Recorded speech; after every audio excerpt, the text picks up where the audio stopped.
आप में से कुछ लोगों ने तो शायद समुंदर देखा हो, समुंदर के किनारे पे खड़े रहे हों। कुछ लोगों ने शायद दरिया देखा हो, दरिया के किनारे पे खड़े रहे हों। आपने शायद मुशाहिदा किया होगा कि समुंदर की सतह पे लहरें उठती हैं। ये लहरें होती तो पानी ही हैं, जिस तरह बाकी पानी है उसी तरह के पानी होती हैं। मगर इनमें क्या चीज़ होती है? इनमें कोई हरारत होती है, कोई करंट होता है। ये साहिल से टकराती हैं, साहिल को से टकरा कर लौटती हैं, एक हलचल मचाती हैं, एक शोर मचाती हैं। समुंदर की लहरों का एक शोर होता है। अगर आप में से किसी ने देखा है, तो अच्छा खासा समुंदर की लहरों का शोर उठता है। और ये बाज़-औक़ात एक दो कामत पहाड़ की तरह उठ के आती हैं और लपकती हैं, और ये सिलसिला जारी रहता है। अच्छा, समुंदर जो है ये पानी कितना होता है, नीचे गहराइयाँ कितनी हैं, अभी तक सही मायनों में कोई डिटरमिन नहीं कर सका कि समुंदर की गहराई कितनी होती है। हाँ, सिर्फ लहरों को हम देखते हैं, समुंदर की गहराइयों तक अभी तक कोई नहीं पहुंचा।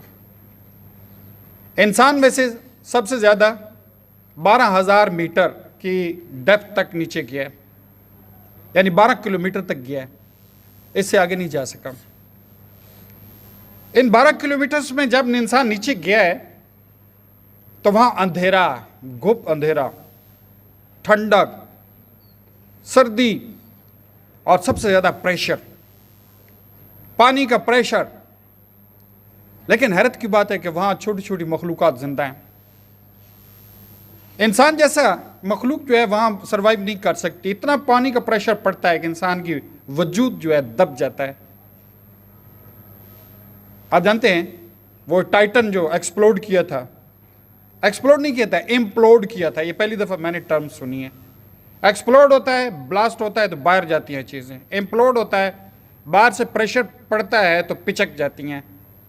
इसको इम्प्लोड कहा गया। टाइटन, जिसके अंदर वो दाऊद, शहजादा दाऊद और उसका बेटा, जिसमें वो मर गए थे, नीचे टाइटैनिक को देखने गए थे, तो ये तकरीबन 4,000 मीटर की डेप्थ पे थे। मैं कह रहा था कि इंसान 12,000 तक क्या है, लेकिन अंदर पता नहीं कितनी मखलूक़ात पाई जाती हैं, पता नहीं कितनी नई स्पीशीज़ हैं। इससे नीचे जाएगा तो और क्या स्पीशीज़ होंगी। तो समुद्रों की गहराइयाँ, लेकिन सब पानी है। लोग देखते सिर्फ उन मौजों को हैं, उन लहरों को हैं जो शोर मचाती हैं। लोग डरते सिर्फ उसी से हैं। लोग उन्हीं टाइड्स के साथ खेलते हैं, इन्हीं टाइड से बचने के लिए इनका रुख इस्तेमाल करते हैं। बाज़-औक़ात शिप्स की मूवमेंट के लिए टाइड्स को इस्तेमाल करते हैं। इंसान भी समुंदर की तरह हैं बेटे, समुंदर की तरह। हज़रत आदम से लेकर आज तक पता नहीं कितने इंसान आ चुके हैं, कितने जा चुके हैं, कितने जिंदा हैं, कितने आएंगे। ये सब हजूम है उस समुंदर की तरह। ये सब हजूम है।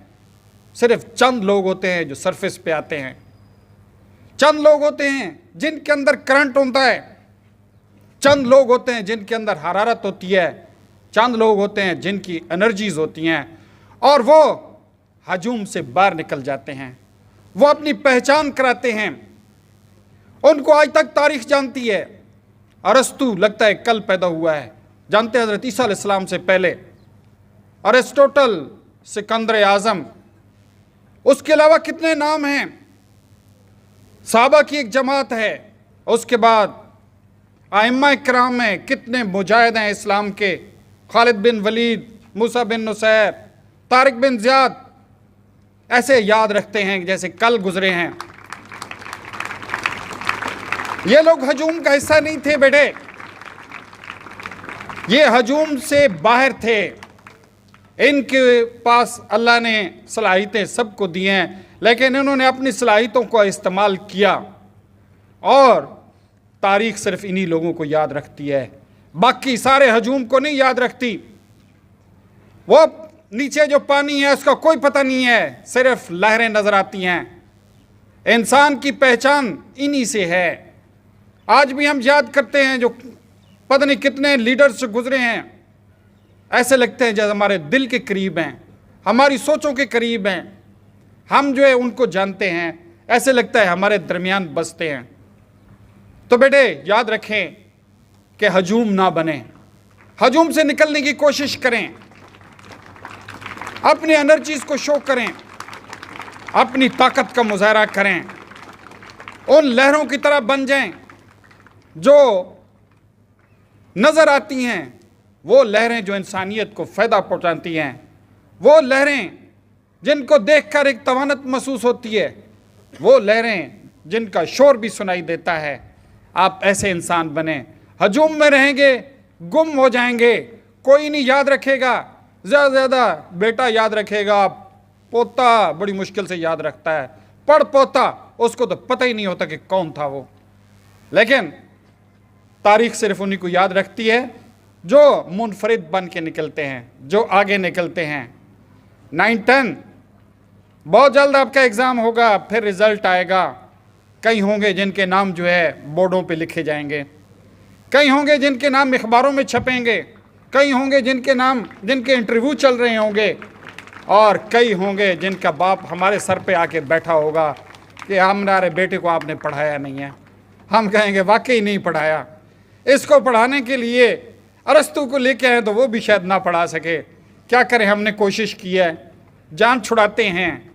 और कुछ होते हैं कि जनाब फ़ख्र से वालिदैन भी फ़ोन करते हैं कि सलीम साहब आपका और आपके टीचर्स का बहुत बहुत शुक्रिया, हमारे बेटे को आपने अच्छा पढ़ाया, अच्छे नंबर लिए, अच्छी ज़िंदगी का आगाज़ हो गया है, हम आपको दुआएं देते हैं। तो बेटे हजूम से निकल कर वो इंसान बने which are counted, which have the weight, which are recognized. Please, thank you very much.